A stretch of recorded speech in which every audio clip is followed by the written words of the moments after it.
capítulos que tiene, así que no es largo, pero sí tiene grandes enseñanzas poderosas que nos van a bendecir. El libro de Efesios, como introducción, fue escrito por, como ustedes saben, el apóstol Pablo. Pablo escribió el libro de Efesios desde su primera prisión en Roma. Mientras él estaba preso en Roma, él escribió esta carta a la iglesia de Éfeso. Y allí es donde Pablo desarrolla estos pensamientos. Según la Biblia, Pablo estaba en una casa que se le habían rentado y estaba custodiado por soldados romanos dentro de el Imperio Romano, pero tenía cierta libertad en recibir a la persona, administrar a la persona. No estaba en una cárcel bajo reja, sino que tenía esas facilidades que le habían concedido allá en el gobierno romano. Y Pablo escribe en el capítulo 1, versículo 1, dice: Pablo, apóstol de Jesucristo por la voluntad de Dios, a los santos y fieles en Cristo Jesús que están en Éfeso. Gracia a vosotros y paz de parte de Dios nuestro Señor y de nuestro Señor Jesucristo. Pablo hace su introducción y se introduce como apóstol de Jesucristo, apóstol por la voluntad de Dios. Fue llamado por Dios como apóstol y esa es su carta de introducción, es su carta de recomendación, que él es un apóstol de Dios por la gracia de Dios y fue enviado. ¿Recuerdan cuando Pablo le habló al pueblo judíos que ellos rechazaron? Pablo dijo estas palabras: a los gentiles me envió Dios y a los gentiles iré. Y desde ahí Pablo proyecta su ministerio más bien enfocado a los gentiles, no a los judíos, aunque él en cierta ocasión dijo que de su pueblo, su tierra, su gente, de su nación, dice que él estaría dispuesto a ser maldecido e ir al infierno, oiga eso, con tal de que la nación de Israel fuera salva. Esa tal profundidad tenía Pablo, el amor por su compatriota, su nación, los israelitas. Entonces, Pablo le escribe a la iglesia de Éfeso en el versículo 3. Alguien que lo pueda leer y vamos a participar en el 3 y 4. ¿Alguien que lo tenga? Ok. Bendito sea el Dios y Padre de nuestro Señor Jesucristo, que nos bendijo con toda bendición espiritual en los lugares celestiales en Cristo. 3 y 4. Nos escogió en él antes de la fundación del mundo, para que fuésemos santos y sin mancha delante de él. Muy bien. Entonces, noten bien la introducción tan profunda que Pablo comienza. Ese es el único libro que comienza con una introducción tan profunda. Noten lo que dice: bendito sea el Dios y Padre de nuestro Señor Jesucristo, quien nos ha bendecido. Noten bien la palabra en el tiempo que está pasado. Nos ha bendecido. Entonces, lo primero que Pablo le revela es que ya nosotros hemos sido... ¿Usted ha sido qué? No podemos estar buscando una bendición, ya usted fue bendecido. Nosotros nos pasamos todo el tiempo buscando y pidiendo bendición. Y aquí Pablo revela en Efesios que ya hemos sido bendecidos. Ahí está claro, tiempo pasado. ¿Cuál es cómo puedo nosotros entender eso? No hay ninguna bendición que tú vas a adquirir que Dios te la va a dar a ti ahora, porque tú se la pediste. ¿Están aquí conmigo? ¿Qué es la fe? La fe es tú y yo poder trasladar lo que ya Él nos dio en el mundo espiritual al mundo natural. No es que Dios dice, ok, te voy a dar esto a última hora. Ya Él te lo dio, Él te bendijo. ¿Cuál es el problema? El problema es que esas bendiciones están en el mundo espiritual. Todo lo que Dios te ha dado a ti y a mí está en el mundo espiritual. Y es nuestro trabajo poder trasladarlo del mundo espiritual al mundo natural. Porque el problema es que yo no estoy en el cielo. Yo estoy aquí en la tierra. Y esas bendiciones yo las necesito aquí en la tierra. Y ellas están allá arriba. Entonces, ¿dónde viene qué? La fe. Por la fe en Cristo, yo tengo que tomar esas bendiciones y hacerla aquí en la tierra, en lo terrenal. Dice que nos ha bendecido en Cristo con, ahora, segundo, no solamente habla en el pasado, noten bien, le dije que es un libro profundo, excelentísimo. Pasado nos ha bendecido. Segundo, ¿con cuántas bendiciones? ¿Con 3, 4? ¿Cuántas bendiciones? Es decir que no hay una bendición que tú le puedas pedir a Dios que Dios ya no te la haya dado. De acuerdo a lo que dice la palabra de Dios. Porque dice que ya nos bendijo pasado. Segundo, con toda bendición. ¿Cuántas? Usted ponga lo que usted le llame bendición. Bendición de sanidad, prosperidad, fortaleza, paz. Todo lo que es bendición, ahí están abarcadas todas. Tercer punto. ¿Cuál es el primer punto? Fuimos bendecidos, pasado. Segundo punto. Todas están incluidas. Tercer punto. ¿Cuál es el tercer punto? Que son espirituales en los lugares celestiales. ¿Qué le dije? ¿Esas bendiciones dónde están? En los lugares. ¿Dónde está tu bendición? Todo lo que tú necesitas, todo lo que tú quieres, ¿está dónde? Entonces, ¿cuál es nuestra función como hijo de Dios? Yo por la fe en Cristo, yo tengo que hacerme de esas bendiciones y por la fe trasladarla del mundo espiritual al mundo natural, para que se manifieste en el mundo natural. Ahí está. Entonces, primer punto es que está en el pasado. Segundo, que son todas las bendiciones. Y tercero, nos dice dónde están. Y dice, y asimismo nos escogió en Él desde antes de la fundación del mundo. Dios te escogió. No fue el día que tú viniste a la iglesia. No fue el día que tú pasaste al frente. No fue el día que tú recibiste a Cristo Jesús como Señor y Salvador. Ese día se manifestó lo que ya Dios había hecho. ¿Desde cuándo? Antes de que el mundo fuese. Le dije que era un libro bien profundo. Es decir, que antes de que Dios hiciera el mundo, antes de que existiera nada, antes de que el hombre fuese, antes de que el hombre pecare, ya Dios te conocía a ti y te había separado, te había elegido, ¿para qué? Dice, te había escogido en Él. ¿En quién en Él? En Cristo Jesús. Desde antes de la fundación del mundo. Propósito, meta, ¿para qué?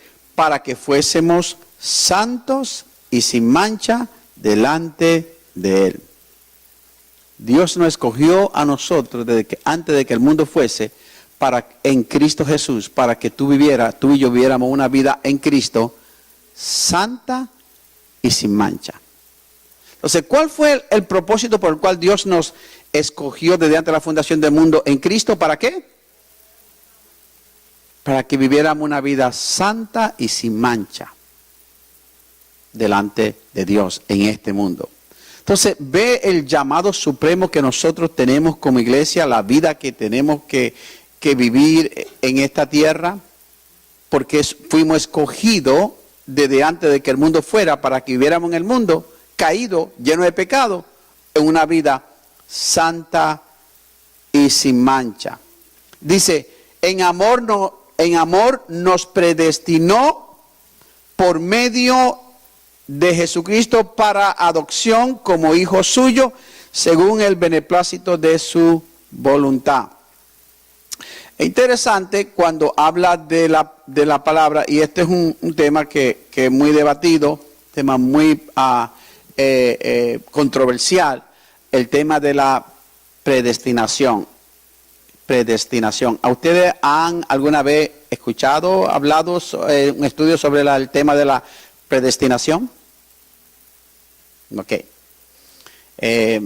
Obviamente no vamos a poder entrar en él a debatirlo como es, pero el tema de en resumen, le voy a dar en resumen lo que es el tema y por qué es tan debatido el tema de la predestinación y por qué un extremo está en contra de ello y otro extremo está a favor de ello. Un extremo se va a un lado extremo de esta verdad y otro se va a otro extremo de esta verdad. ¿Lo han oído? Muy bien. Ya veo que estamos en muy buen terreno. Voy a tratar de desmenuzar lo mejor posible en el tiempo, en el menor tiempo. Predestinación, hay algunos liberales, se le llama liberales, que enseñan y dicen que como hemos sido predestinados para salvación, ya Dios lo escogió para que usted fuera salvo. No importa cómo usted viva, no importa lo que haga, ya Dios lo escogió para que usted fuera salvo y al final del día, no importa qué, usted va a ser salvo. Ese es uno de los que enseñan esa doctrina de la predestinación. Y van al caso de que, entonces si Dios ya nos predestinó para que fuéramos salvos, ¿para qué entonces predicar? ¿Para qué hablarle a nadie de Cristo? Si el que está ahí en la esquina drogado, si ese ya Dios lo predestinó, pues ya él va a ser salvo. Un día va a estar bien, se le va a ir la droga y va a aceptar a Cristo y se va a ir para el cielo, y no importa, porque Dios lo predestinó, si ese fuera el caso.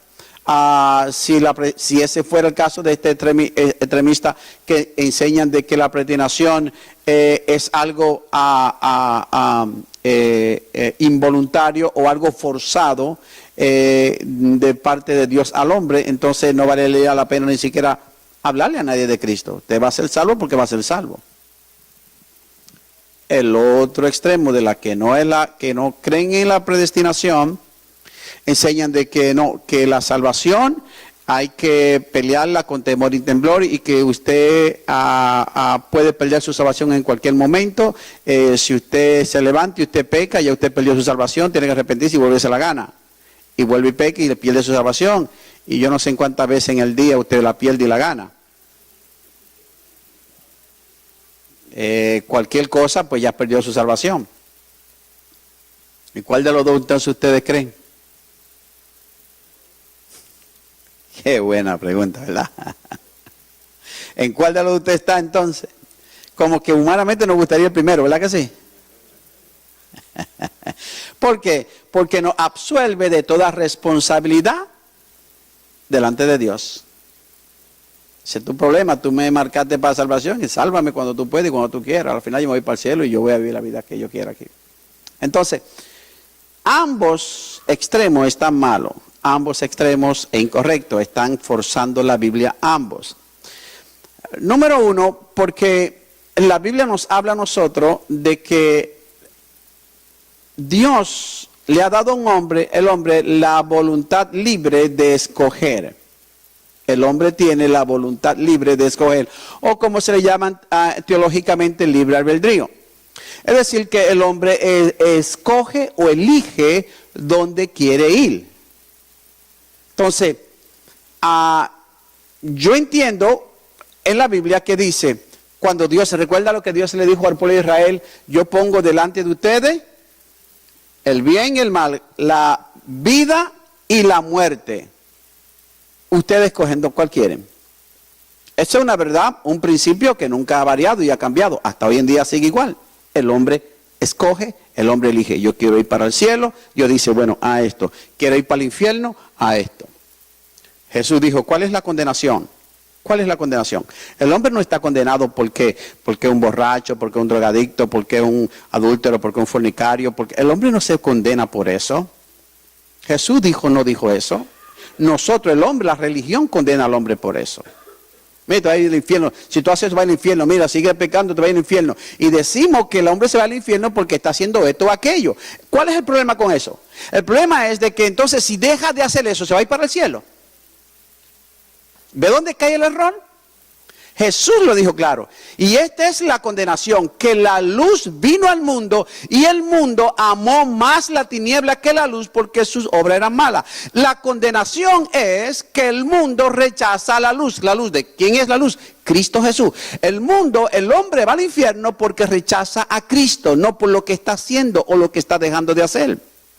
Porque déjeme decirle que hay gente allá afuera que vive una vida humanamente más piadosa que usted y yo. Que si fuera por eso, son más dadivosos que nosotros, las obras de caridad, viven una vida, pero que no hablan de nadie, son gente de su casa, son gente, bueno, viven una vida intachable. ¿Recuerdan aquel joven que le dijo a Jesús, Señor, bueno, ¿qué cosa puedo hacer más para obtener la vida eterna? ¿Recuerdan? Jesús, ¿qué le dijo? Le tiró todos los mandamientos. ¿Y qué dijo él? No hay problema. Todo lo he guardado de mi juventud. ¿Qué más? Ahí está el caso. Pero ¿cuál fue la pregunta de este hombre, de este joven? ¿Cuál fue? ¿Cuál fue la pregunta de él? ¿Qué él quería saber? ¿Por qué él vino a Cristo? ¿Por qué? ¿Ah? ¿Qué puedo hacer? ¿Para qué? Para obtener la vida eterna. ¿Qué es lo que está diciendo él? Que todo esto que yo he hecho, yo no he podido ganar la vida eterna, porque a lo contrario, él no hubiera venido donde Cristo a decirlo, ¿verdad que no? Significa que ambos extremos están malos. Usted no pierde tampoco la salvación, porque usted pecó. Usted es afectada a su relación con Dios, pero su salvación, imagínense ustedes cuántas veces vamos en el día ¿cuántos de los que están aquí después que usted se convirtió al Señor, no sé cuántos ustedes tengan, después que se convirtió usted ya no ha pecado?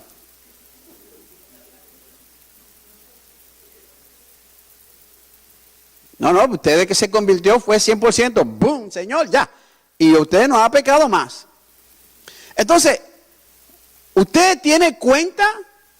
¿Usted puede sacarme la cuenta y decir cuántas veces usted ha perdido la salvación después que se convirtió?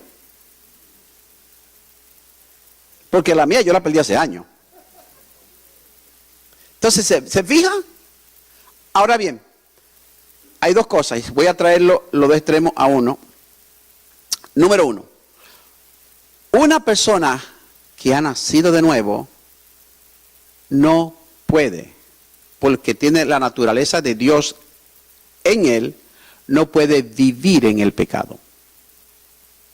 Es imposible que no peque, porque vamos a pecar. Pero lo que es imposible que vive en el pecado. ¿Por qué? Porque la convicción del Espíritu Santo en la vida de usted le va a dar convicción y usted se va a sentir horrible. Es como yo siempre he dicho, que el cristiano es la persona más boba que hay. Porque pecamos, pero ¿para qué pecamos si ni siquiera no podemos gozar en lo que pecamos? Porque por lo menos el inconverso, el pecador peca, pero se lo goza. Mi hermano, y lo disfruta. Y al otro día se le cuenta, muchacho, tú no sabes que esto. Y se lo gozan, usted lo ve, se le sale la babita cuando lo hablan recordándose lo que hizo. Nosotros lo hacemos, ay, perdóname, y ten misericordia de mí, y yo peco. Y entonces, ¿por qué? Porque dentro de ti hay una naturaleza santa que no te deja ya vivir en esa vida. Entonces ustedes ven que no es cuestión de que perdí la salvación porque pequé. Sé que tú no puedes vivir en ella. Hay un Espíritu Santo que te da convicción cuando pecamos. Entonces, ¿cuál es entonces el balance en esto? Cuando decimos la predestinación. La predestinación de Dios no tiene que ver con la decisión del hombre, sino con la omnisciencia de Dios. ¿Escuchen esto bien? El hecho de que Él no predestinó no significa que Él está forzando la voluntad del hombre. Significa que como Él es Dios, Él sabe quién lo va a aceptar y quién no. Porque de lo contrario, entonces Él no fuera Dios. Él es omnisciente. ¿Qué es Dios? ¿Qué significa omnisciente? que lo conoce, lo sabe todo. Entonces la predestinación se basa en la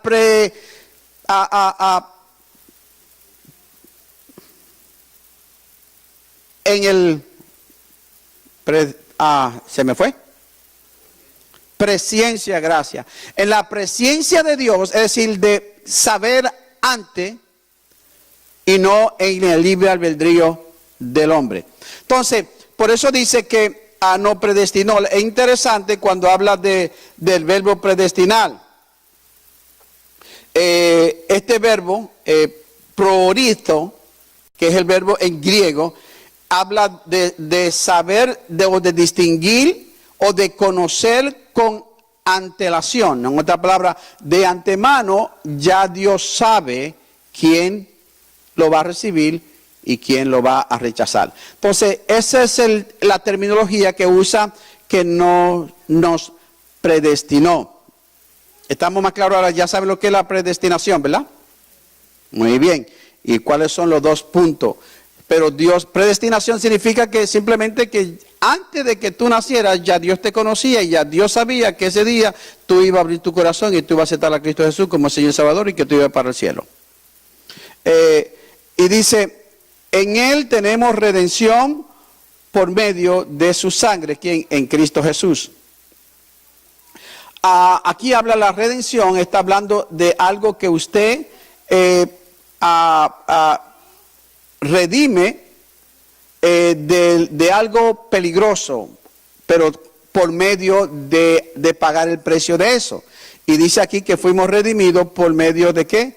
De su sangre. Hemos sido redimidos por medio de su sangre. Y el versículo, alguien que me lea el 12.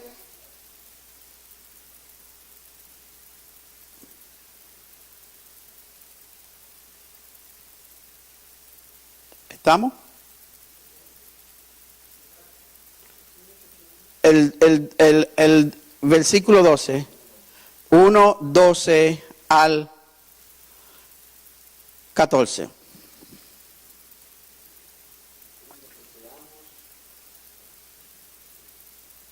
fin de que seamos para alabanza de su gloria, nosotros los que primeramente esperábamos en Cristo, los que primeramente esperábamos en Cristo, venid también vosotros, también oíd la palabra de verdad, el evangelio de vuestra salvación, y habiendo creído en él, fuisteis sellados con él, con el Espíritu Santo de la promesa, que es la arras de nuestra herencia, hasta la redención de la posesión adquirida para la alabanza de su gloria. Ok, entonces aquí vemos un punto muy interesante. Obviamente yo quiero sacar algunos puntos interesantes. Dice que cuando usted vino a Cristo Jesús, algo sucedió. ¿Qué pasó? El Espíritu Santo vino y lo sella como propiedad de Dios. Usted viene a ser propiedad de Dios. Ese sello no lo ve ningún ser humano. Usted no sabe quién está sellado, ¿verdad? Pero Dios, dice la Biblia, conoce Dios quiénes son los suyos. Dios conoce, cada hijo, cada hija de Dios tiene un sello que Dios lo ve donde quiera que esté. Los ángeles lo ven, los ángeles de Dios están mirando, todos los hombres y mujeres que están en esta tierra que tienen el sello de Dios. ¿Ok? Y no importa que usted se meta, los ángeles de Dios están mirando, no, ese hijo de Dios, aquella hija de Dios, porque usted anda con un sello que ellos ven. Segundo, el diablo y los demonios también conocen ese sello. Y los demonios saben el que está sellado y el que no está sellado. Ellos no se atreven a meterse con uno que tenga sello. ¿Por qué? Porque es propiedad de Dios y está protegido por Dios. Y nada puede pasar si Dios no lo permite. Ahora bien, y esto en paréntesis cortito, si yo me salgo de la protección divina por desobediencia, yo estoy entrando en el territorio del enemigo. ¿Están entendiendo ahora? Bueno, ¿y por qué pasó esto? ¿Y por qué? Bueno, yo le estoy explicando los dos lados. Si usted está bajo la protección divina, usted está marcado con el Señor y el Espíritu Santo, y mientras usted se mantenga dentro de los parámetros que Dios ha establecido en sus palabras. Una vez que usted se sale de ellos y se va para acá, entonces usted está a merced de Satanás. Le dice, vente para acá. Satanás le dice, vente para acá, echa para acá. O sea, y cuando usted se cruza para el otro lado, ya usted está ahí. salió de la protección divina. No es que Dios lo deja a usted, no es que Dios lo abandone, es que yo salgo de la protección divina porque tengo esa libre albedrío, ¿ok? Entonces, pero mientras tanto dice ahí que tenemos ese sello y Dios lo sabe. Y por último, en el 17 dice, Pablo oraba por la iglesia y dice que le pedía a Dios que le diera número 1, espíritu de sabiduría, número 2, espíritu de revelación y número 3, que conocieran la riqueza de su gracia. Entonces Pablo oraba que él oraba para que en la iglesia conociera, le diera a Dios espíritu de sabiduría, espíritu de revelación, para que conocieran la esperanza a la que fueron llamados y la riqueza de la gloria y la grandeza de su poder. Entonces, ahí Pablo le escribe a la iglesia y ve la oración, qué poderosa, qué diferente la oración de Pablo, ¿verdad? Por la iglesia, la de nosotros hoy en día. Señor, bendice a Pancha, Señor, que mira que tiene este problema para que resuelva. Señor, bendice a Juanito, Señor, que perdió el trabajo. Señor, bendice. Y todo eso está bien, pero no debe ser el enfoque. Hoy en día nosotros oramos nada más por cosas materiales. Haga una lista. Si nosotros hiciéramos una lista de las cosas que nosotros oramos, por las que oramos, y mire, ve cuántas de ellas son espirituales y cuántas de ellas son materiales.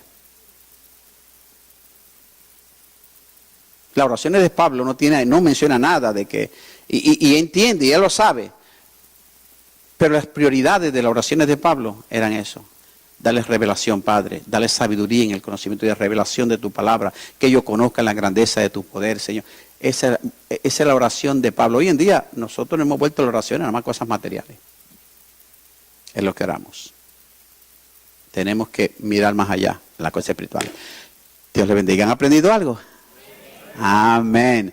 Pues anime a alguien que el próximo domingo, venga el domingo para la palabra de Dios. No, que el próximo miércoles que venga para el capítulo 2. Yo le voy a pedir algo a ustedes ya que están acá, pero yo quiero que ustedes también se lo pasen a otros. Ustedes pueden ver cuántas personas no están aquí.